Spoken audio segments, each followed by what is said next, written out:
Special thanks to our podcast sponsors, Brigitte and Bashar Kalai, Hallie Vanderheider, and Sippy and AJ Karana.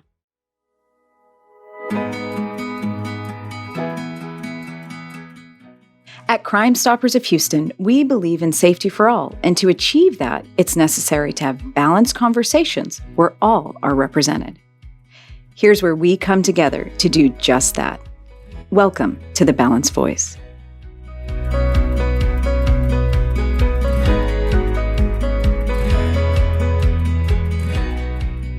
Welcome to this very special edition of the Balanced Voice podcast. This is actually the end of season 1, and there was no one else that we could sit with other than our very own executive producer, Sydney Zuiker. Sydney, welcome, welcome, welcome. Oh, thank you. I'm so excited to talk about all that we've learned this year. This was really a passion project for me, and I hope for you too. And so it's been a really fun season to learn from. I think that we came out the gate with some really incredible guests. And so that made our life really easy. And I hope that it's looked smooth to everyone, but it has been a fun learning project for all of us. And I have to just quickly say, Sydney, from day one, Sydney's been with Crime Stoppers for Sydney, are we in 3 years now? Mm-hmm. So Sydney's been with Crime Stoppers for 3 years. How Sydney and I met is maybe a story for right now or a story for a different, I'll let her decide, but it was sort of very much fate driven, organic. The earth literally brought us two together. And she'd been saying for about a year, Crime Stoppers has to do a podcast. Rania, you have to do a podcast. We have to do a podcast. And I had done one before, slightly outside of Crime Stoppers. And she was like, no, we have to do it. So this last summer, we decided, let's do a deep dive. What would our angle be? How would we do this? And really, Sydney and I, with also the help of Tanya Cruz, Elizabeth McChesney, and Katie Myers, our wonderful team, started working on what would this look like. And we came up with this concept of having a balanced voice. I mean, we think of our year for us, felony bail reform went straight into COVID and COVID scams and all these crimes associated with COVID, into the horrific killing of George Floyd, into the defund the police movement. We had the politics that we've never seen before, and people aren't able to talk anymore. We can't. And so Sydney really pushed this podcast where we have conversations that could be easy or difficult with these incredible guests. And the reason I give the background is because you mentioned guests. When we hit the ground running, I think we had booked 35 guests within about 2.5 weeks time. Mm-hmm. We had to do bonus episodes.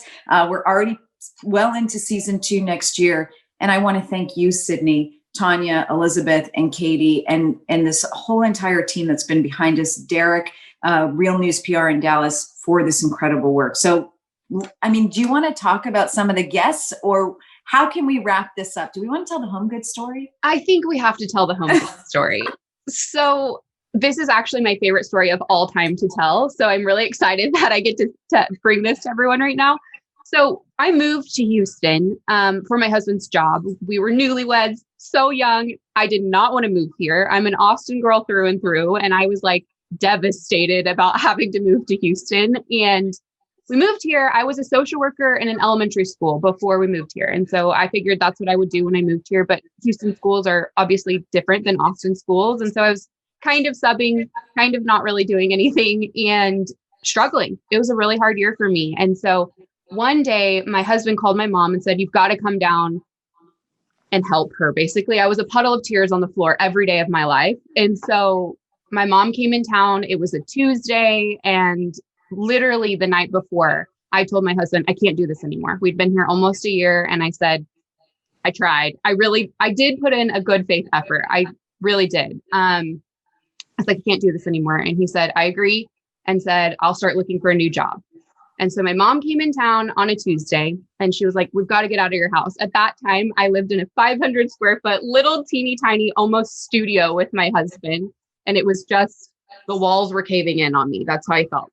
And so she was like, let's go shopping. So we went to my favorite store, which is Home Goods. and we're shopping around. And then all of a sudden we see this little tiny lady with like all this stuff in her arms, and she's kind of like looking around. And by the way, I go into every store, and I don't go into stores at all anymore. Not just COVID. I just don't. Like, I literally only online shop. But when I do go, I'm like, I don't need a cart. I'm going to get one thing. I don't need any help. And then 7 minutes later, I can't carry all the stuff I'm trying to hold. Yeah. So she's carrying all this stuff, looking around, and she like kind of spots my mom and I, and we can like tell that she's looking at us. Like, is she going to say something to us? And she goes, hey, I'm so sorry to bother. And her cute little Rania way, she's like, do you guys think that these nightstands would look cute in my 9-year-old's room? Yeah. And we're like, yeah, I think they're really cute. And we like stand there, we chat with her. And then she's like, okay, well, bye. And my mom and I look at each other. We're like, do you need a basket? She's like, no, I don't need a basket. And so finally my mom looks at me. She's like, I think you should go get her a basket. I'm like, okay. So I get her a basket. I roll it over, and she's like looking at me, and she kind of goes, what do you do? Wait, and didn't we meet again in the checkout? Yes. So first you asked me what I did, and my mom always says I sold myself short. And I was like, oh, nothing really. I'm a social worker. My mom's like, tell her that you work with kids. And you asked me, you said, do you like working with kids? I said, I love working with kids. That's what I did before. I'm a social worker. And you were like, that's interesting. And then we all got in line. Well, you were in line first, and then we happened to get in line behind you. And you asked me more about why we moved here, what I do. Oh, am I looking for a job? I said, yes, I am looking for a job. And you said, well, I'm CEO of Crime Stoppers, and we've been looking for a social worker. Like, would you be interested in working for Crime Stoppers? And I'm playing like 1,000 things in my head. And all I can think is like, I have no idea what this is, but if I tell my husband I got a job, like, that'd be great. Yeah. So I'm like, sure. So she hands me her card and says, send me your resume, call me. And kind of the rest was history. Yeah, we were literally in a growth spurt at Crime Stoppers. Specifically, our Safe School program is very active in the schools, and we wanted to find professionals that can go into the schools that can deal with the complex issues, but also how to talk to kids. And so meeting you, Sydney, on that random day, it's a Home Goods I've never been in since. I probably only been in 5 times in the 15 years I've lived in Houston. You started working for Crime Stoppers very shortly thereafter. And we saw such growth and potential in you that eventually we moved you from the Safe School program into creating and really running a safe community program where you've done incredible work, and bringing it back to this whole thing, really pushed us to launch the Balanced Voice podcast. And so it's been really this unbelievable journey, and I'm so thankful for it. I mean, think back to all the guests we've talked to this season. I know. And really, every conversation was perfectly crafted because of a community need that we saw. Okay. So, we started this year with having these leadership development conversations. And I think that's kind of how we spurred ourselves on to this podcast, where we felt like people needed to hear from all sides and from all people in all walks of life. And so, we had guests, we had victims and survivor leaders that spoke to us. We had experts in fields. We had our friends, Greg and Gabriel Kelly, he was wrongfully convicted at a young age. We had who else? Who am I missing, Rania? My gosh, I was just sitting looking at my notes from the sessions, and, whether our first interview with Dave Ward and Bill Baeza, it was COVID, so we couldn't be in the studio together. We were in the building, but I separated myself from them, and they were in the studio. And so I'm really looking at them through the monitor, through the screen, and so moved by Dave Ward. Our building's named after him. He's been a huge voice for Crime Stoppers. He put us on the map 40 years ago in terms of allowing media to marry itself to our nonprofit.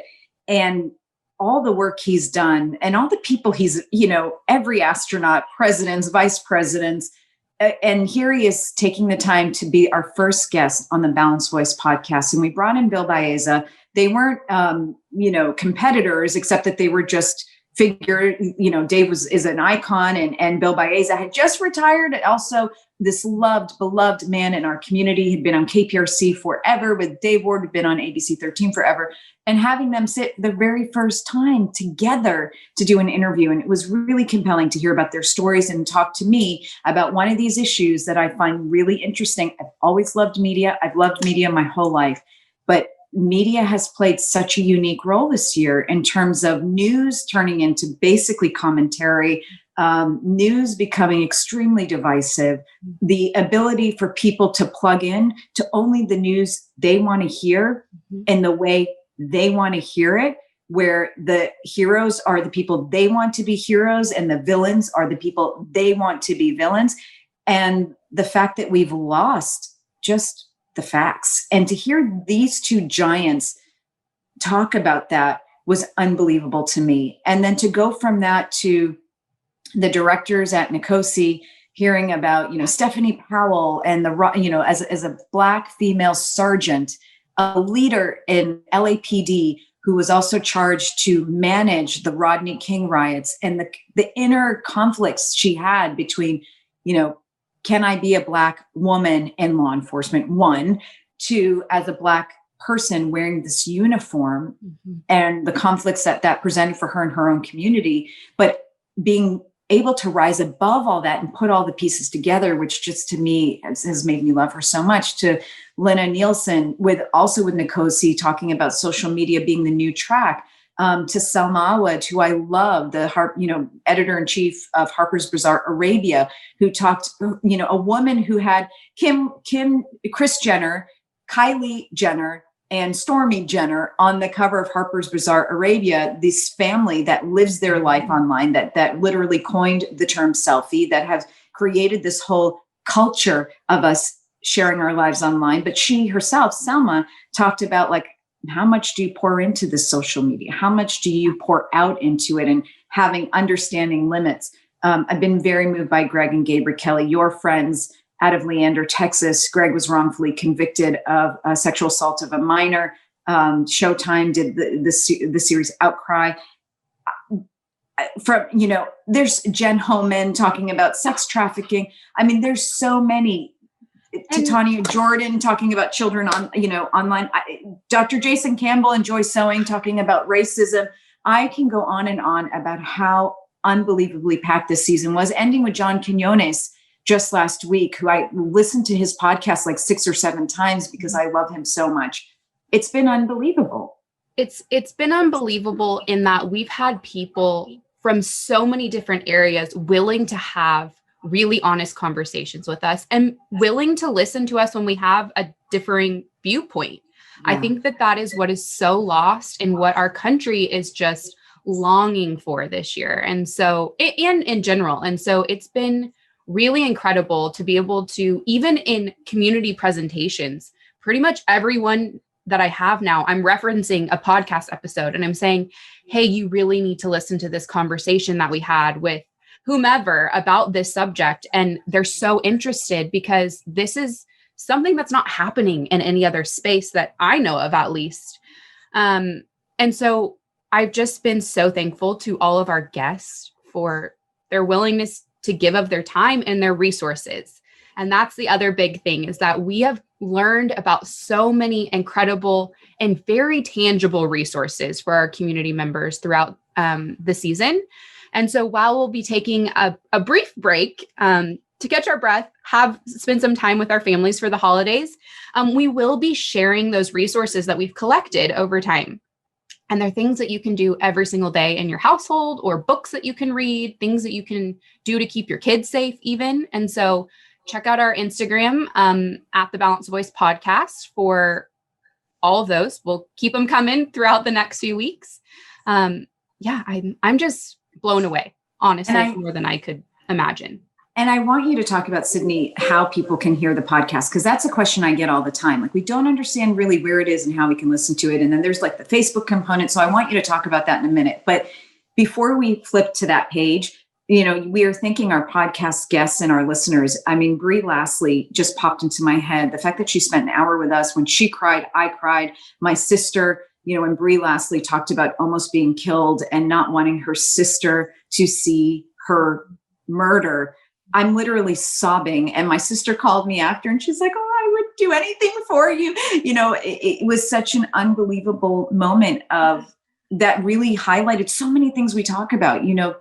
We all walk around our lives not thinking anything's going to happen. And then out of nowhere, it does. And then I love how she said, we all talk about fight or flight, but nobody talks about freeze. Mm-hmm. And just the struggle to call 911, the struggle to get help, the way she had to fight and the way she recounts every detail, but then also the criminal justice side, that this man who attacked her just walked out of a halfway house, and it's touching on some of the really big issues we talk about at Crime Stoppers. Look, I'm with every woman in the world that says, yeah, I love watching like crime shows. Those are the number one podcasts in America, and data will tell you that women are the number one listeners, like true crime, all these Dateline shows.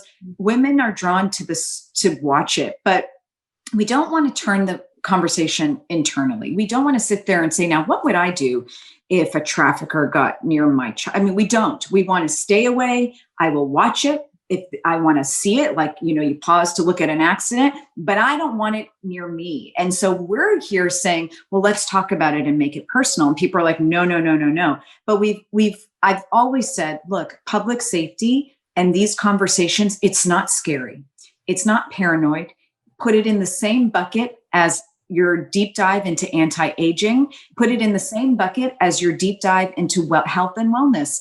These are wonderful conversations that equip us to live the best life, to raise incredible kids, to go everywhere and do anything, but be public safety minded. Nothing wrong with it. And we've really seen people start to be able to have conversations that they were uncomfortable with before and feel safe about them. I'll just throw this out there. We're an organization that is super tough on crime. We talk about felony bail reform, bond reform. Andy Kahn is coined the term bond pandemic, and sort of playing off of COVID and the pandemic that's happening globally.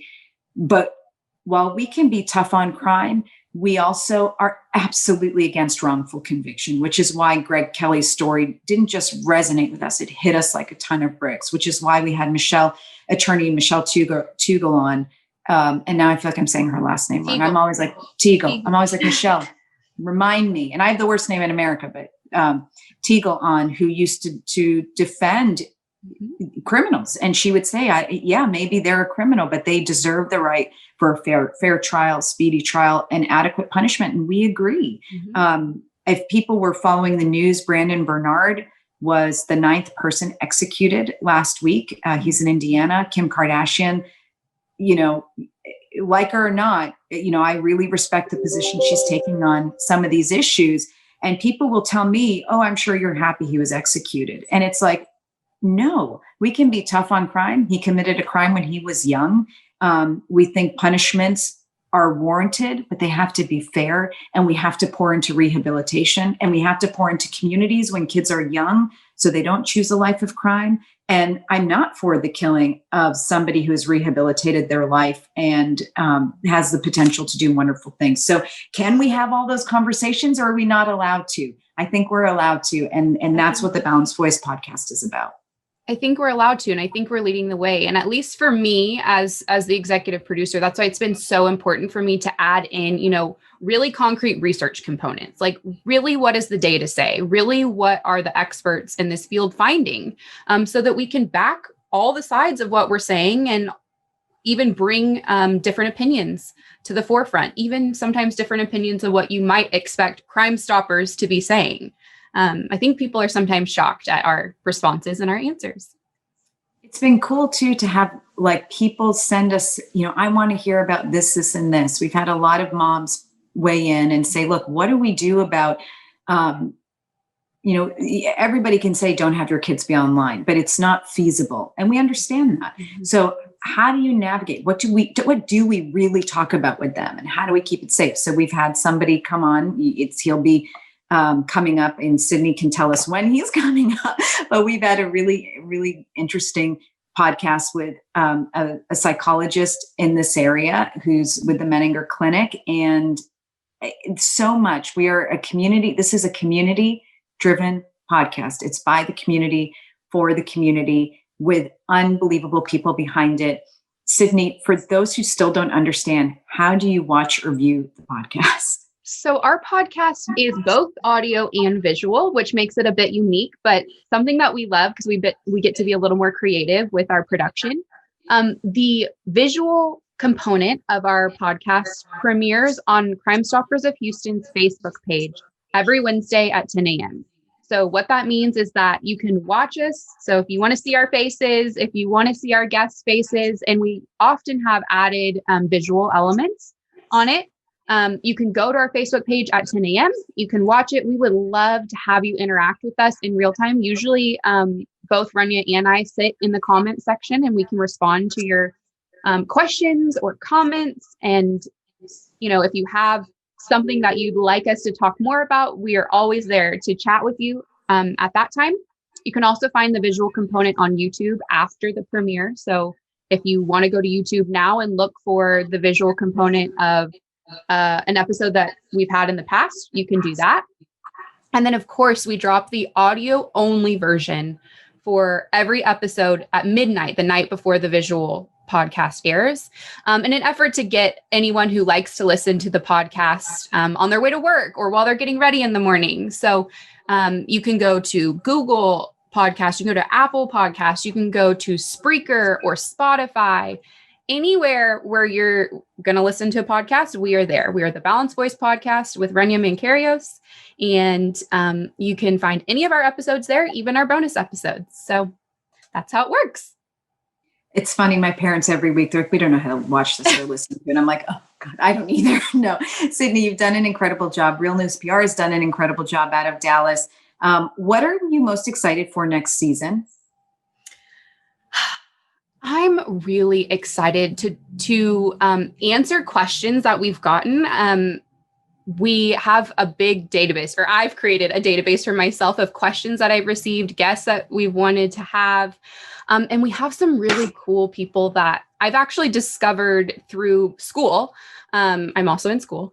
So people that I've discovered, no, not at all, that I'm just really excited to welcome. Rania has some cool guests up her sleeve as well. So that, and then I'm just excited to expand our reach. I hope that you will share the podcast with your friends and tell them that this is a space that everyone's welcome. Everyone can come and listen, and there's a space for everyone's opinion. So that's what I'm most excited about. What are you most excited about? I'm excited for the response and to continue the work of the podcast. We're a nonprofit, so we don't have funds to really advertise this like we should, but the organic, completely raw reach has been really, really wonderful to see and to hear people say, I listened to it I had a woman say, I saved all of them, and she had an 11-hour car ride. And so to her destination and back, she listened to our season or up until the last episode. And that's really moving. And to have people engage, to say, so-and-so should be on the show or talk to you guys, it makes me feel like we're doing something that serves the community. And we hear many different voices. We understand that there's a lot of hurt. We're listening. We're listening. We want to ask. We want to talk. I'm learning every episode. Joy Sewing and Dr. Jason Campbell, when they talked about racism in America, I'm still learning. And it's been really moving to hear people be very raw and very open, with us. And so next season, we have a lot. I'm looking at our list of people that we have already confirmed and that we're reaching out to. Be arm in arm with us. Let us know what you think, the good, the bad, the ugly. Help us do better. Help us serve the community. I pour out thanks to Sydney. The opener of the podcast to me is fantastic. I know Sydney, Tanya, and Elizabeth work really hard on that. Katie Myers, who's in New York, living her dream and my dream, is also staying in touch with us. And so that's wonderful. And then, of course, I keep saying the team out of Dallas. We're so, so, so thankful to you all, to all of our guests, to all of our listeners and friends and partners, our podcast donors and supporters. Let's just be honest, as a nonprofit, none of this would have been possible without Brigitte Kalai, Hallie Vanderheider, Sippy Karana, and Maha Rashid Khan. And we already have donors lined up for next year, new donors who have seen the value of this. So we thank you. We thank you all, our angels and friends and partners. And we look forward to continuing to do great work together. We're going to take just a couple week break. This will be our last episode, and we'll be back, drum roll, January 13th at 10 a.m. So we hope that you will enjoy our resources between now and then, and reach out if you have any questions or if you have any specific guests that you'd like to hear. You can sign up for our newsletter on our Instagram page and our bio. So that's all I have. Follow, subscribe, share, and have a happy, safe, and healthy holiday season, everybody. We love you all. Thank you, guys. Thank you, Sydney. Thank you, guys. Thank you. Bye, everybody.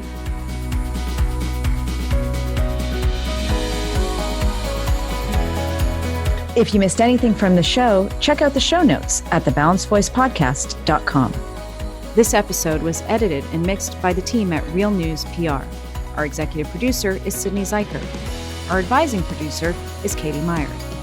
Our media and quality assurance director is Tanya Cruz. And finally, our creative design director is Elizabeth McChesney.